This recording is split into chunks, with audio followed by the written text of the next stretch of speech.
rolling tayo.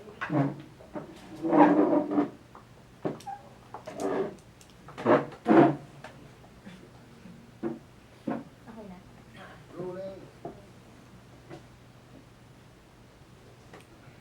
Ah. So sir, the title of the book is Filipino Accountants and the Making of New Heroes. And it contains different stories of different accountants who are advocating and inspiring other people to pay the right taxes. It envisions to make accountants as the main heroes of the country. So sir, before we proceed with the questions regarding the taxes, can you Yes. please tell us a short background on how you started your career as an accountant? Um, Actually, it's a very long career. I've been working as an accountant for the past 15 years. Um, then I started with the government, so I worked for 5 years in the government. And then later on, I decided I really want to work in the private practice. I went to Manila started with a BPO company in Pasay. And then from then, sunod-sunod na siya actually. It's all have been BPO shared services. So now I'm working as a controller for a BPO with front office in the US. So that's my career for the past 15 years. Your current position now is? I'm the financial controller for Via Technique. Can you please tell us more about what you do as Controller. I'm in charge with end-to-end finance and accounting. Also, I'm overseeing administration also of the operations. So the people doing payroll are reporting to me. The ones doing the books are reporting to me. I also coordinate with the HR manager for some HR issues and policies, and overall administration, I share it with the HR. So we're dealing with the building administrators, the utilities, the cleanliness, and overall policies for all the employees. So aside from that, the CEO in the US actually interacts with me with regards to how the finances are going. I also coordinate with bank representatives and also government agencies, so like PESA. I think that's the majority of my role as a financial controller for the company. So is accounting your first choice in college? Actually, no. I really didn't know what course to take. I was thinking about getting mechanical engineering. So I took the entrance exam for both mechanical engineering and accountancy. The results for accountancy course came out first, so I just enrolled accountancy. So that's the how it happened. Since it was the first I took accountancy and then just go through with the course. So sir, how was it being an accounting student? Knowing that it was not your first choice? I'm not sure how actually parang it was light and easy for me. Parang natural siya kasi I was thinking it's in my blood because my father was a commerce graduate. And then when I was taking the course, parang hindi siya ganun kahirap, parang normal lang. Maybe because I love logic and math. So siguro nag-connect siya with the skills I have, and yun, parang madali lang siya. Pero I think I'm not sure if it's a bad thing. Medyo playful ako nung college. So nagbibilyar ako. There was a time I went out with some girls. parang may mga girl issues ako dati. But I graduated naman. Pero I think dahil nga naging playful ako, I actually get married very early. So I was taking my board exam after October 2003. June 2003, I got married because nabuntis ko yung naging asawa ko. So I was only 20, turning 21. Nagkaroon ako ng baby. She was born September 2003. And then October, pumasa ako sa board. So parang, hindi ko na-explain yung naramdaman ko at that time. So parang it was a blessing na nagkaroon ako ng anak, tapos pumasa pa ako. So, yun, ganun yung nangyari. So sir, how was it being married at an early age? Parang mahirap actually. And I think one of the big issues then was I don't know really what to do. Kasi first girlfriend ko actually siya. Tapos nagkaanak kami. And then, I just graduated and I needed to become a father. So, it was really hard. I really don't know what to do. But you were supported financially by your parents? When I graduated, when I passed the board, I started working. So, generally, I'm also, I started supporting my kid and my wife. Sir, how did it affect you professionally? Somehow, it affected my choices where I really want to go. Because at the beginning, I know what I wanted to do. I really wanted to work in Manila. When I passed the board, October 2008, I was actually hired by Cityland back then to be one of their accountants. But I was thinking of my kid in the province. So I went home.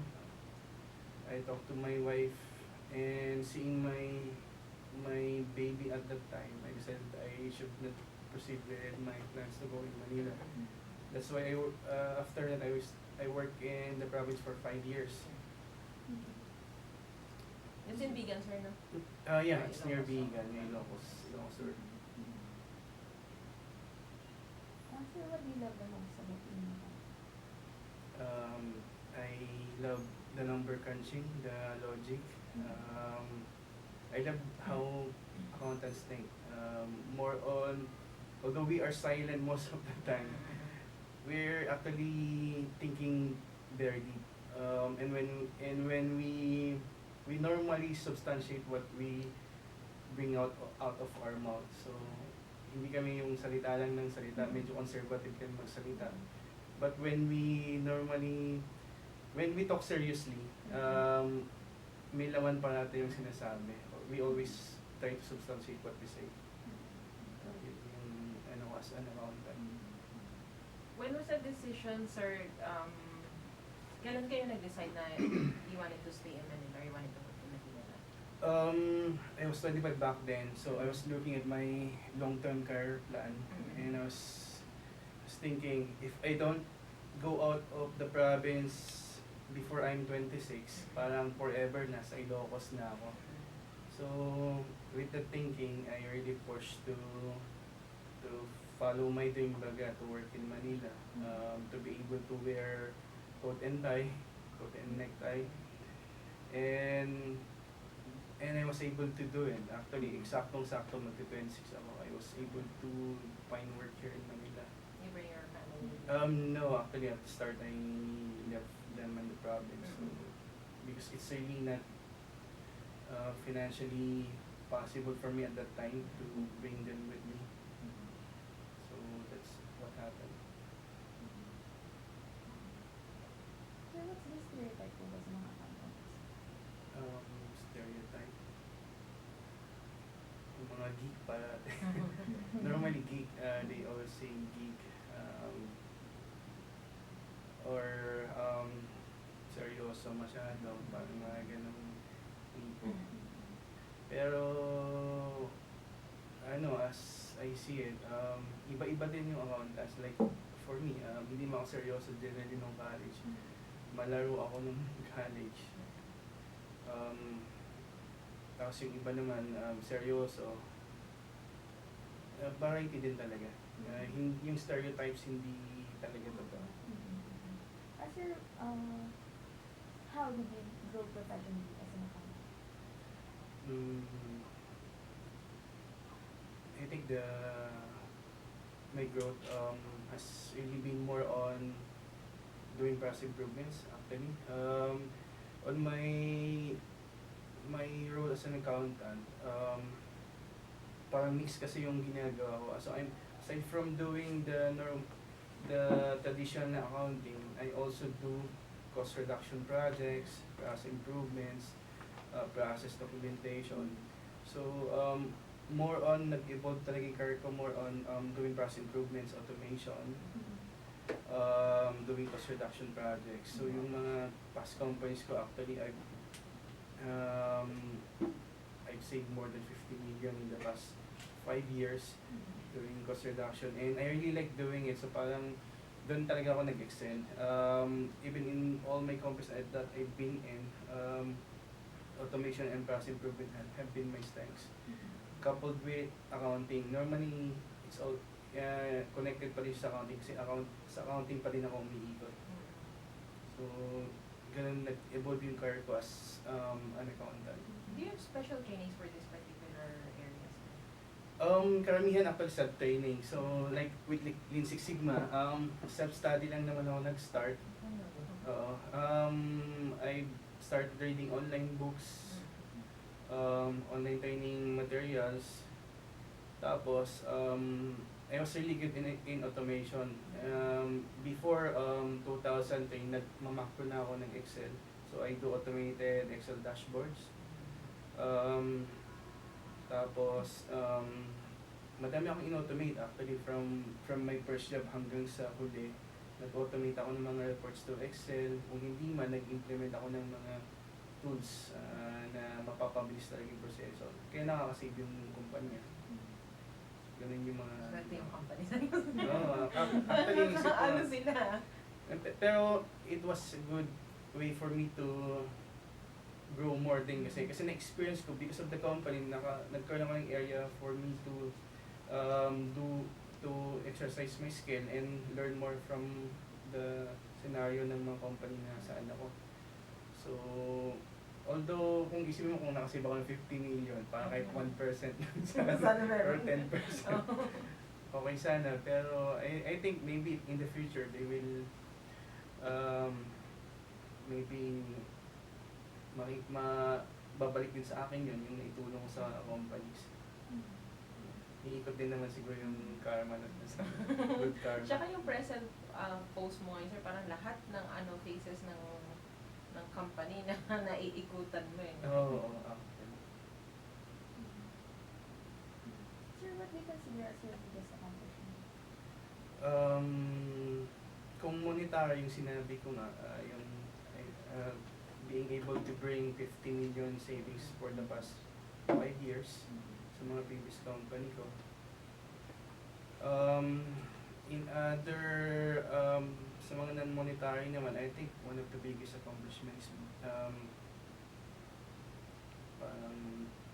giving inspiration to those whom I've worked with before. Kasi lalo yung mga naging subordinates ko dati, they always treasure yung mga pinagsamahan namin dati and how I treated them as their supervisor, their immediate boss. I think that would be shown by how they treat me until now. So lahat ng mga previous na tao ko dati, they still contact me, they still ask for advices, and we still see each other. They still treat me as their parang team lead, boss. And yeah, just like what happened recently, actually may meetings kami with my previous colleagues this week, and they wanted to meet with me again, so para mag-share ulit ng mga kwento ko. Sir, let's proceed with the questions regarding taxes. Yeah. Sir, what does it mean when we say that taxes are the lifeblood of the company? In simple terms, parang ang intindi ko lang dyan, taxes are on the government. So, arms and the legs move. Taxes make the arms of the government, the legs of the government, the head of the government move. So pag walang taxes, hindi makakagalaw yung parang physicality ng government, mga parts ng government. So that's how I see that term, the time. Sir, have you worked with companies that ask you to not pay the right taxes? They always say they want to minimize taxes. What I've always told them, tax compliance will save you more in the long run than evading taxes for a short period of time or the current period. So big companies know this actually. That's why they always emphasize tax compliance. And with all the companies that I've been in, I always try to make the management understand that it will be better for us to be tax compliant. It will save us more in the future. But sir, have you been asked more? Or has it been a challenge to you when you've been asked for the first time since like say you're new to that field po? They always push for the law kasi. So Have you considered like doing the illegal? request? No, actually I haven't considered that. Yeah, I think it's not worth working for the management or company if they ask you to do that. As CPAs, as accountants, we need to always maintain a level of standard that we, especially abiding with the law. So for those cases, although it haven't happened to me,